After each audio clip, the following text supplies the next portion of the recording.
Six paradigms of human interaction. Win-win is not a technique. It's a total philosophy of human interaction. In fact, it is one of six paradigms of interaction. The alternative paradigms are win-lose, lose-win, lose-lose, win and win-win or no deal.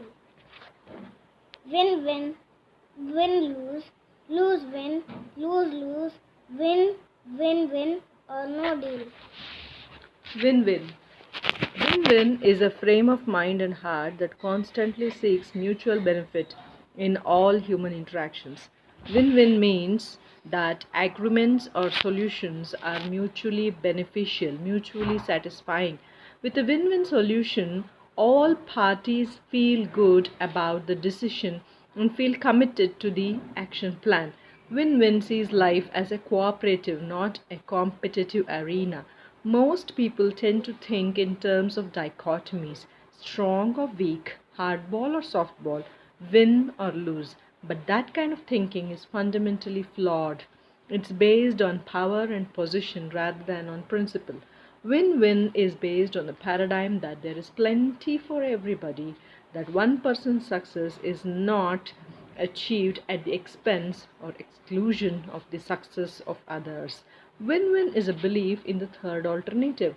It's not your way or my way, it's a better way, a higher way.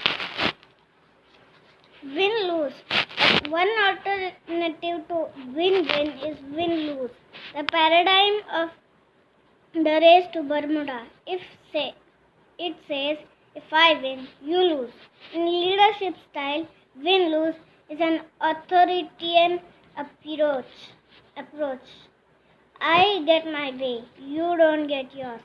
Win-lose people are prone to use position, power, credentials, possessions, or personality to get their way.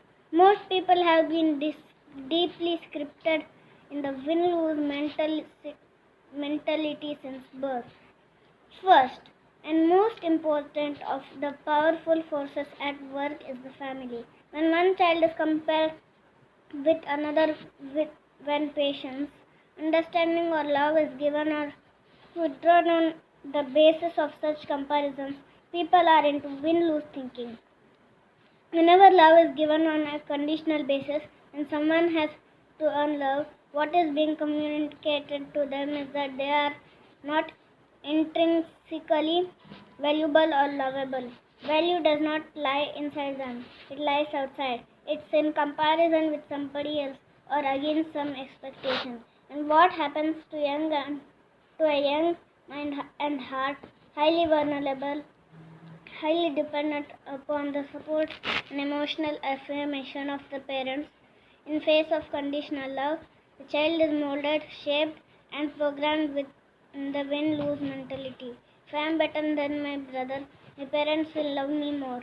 My parents don't love me as much as they love my sister. I must not be as valuable. Another powerful scripting agency is the peer group. A child first wants to accept.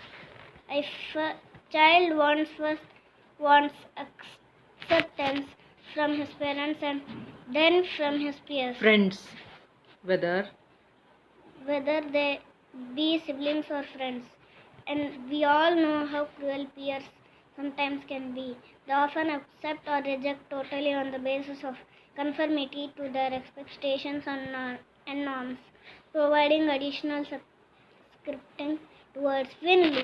the academic world reinforces win or lose scripting.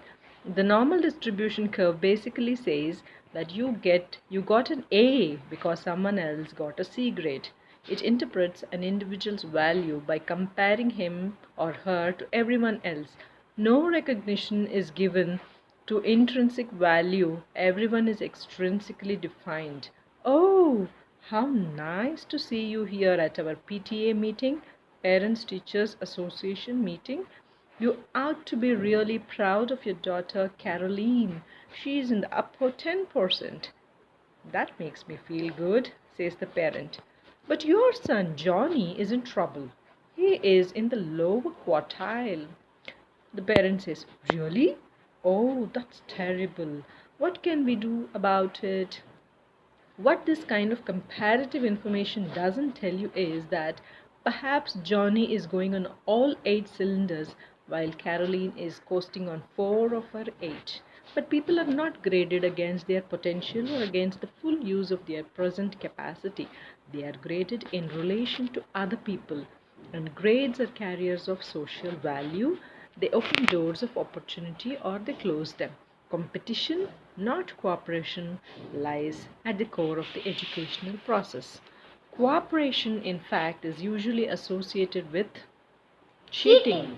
Another powerful programming agent is athletics, particularly for young men in their high school or college years.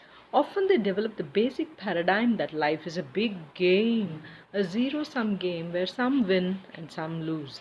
Winning is beating in the athletic arena. Another agent is law. We live in a litigious society. The first thing many people think about when they get into trouble is suing someone, taking them to court, winning at someone else's expense. But defensive minds are neither creative nor cooperative. Certainly, we need law, or else society will deteriorate. It provides survival, but it doesn't create synergy. At best, it results in compromise. Law is based on an adversarial concept. The the recent trend of encouraging lawyers and law schools to focus on peaceable negotiation, the techniques of win win, and the use of private courts may not provide the ultimate solution, but it does reflect a growing awareness of the problem. Certainly, there is a place for win lose thinking in truly competitive and low trust situations.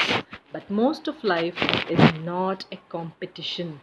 We don't have to live each day competing with our spouse, our children, our co workers, our neighbors, and our friends.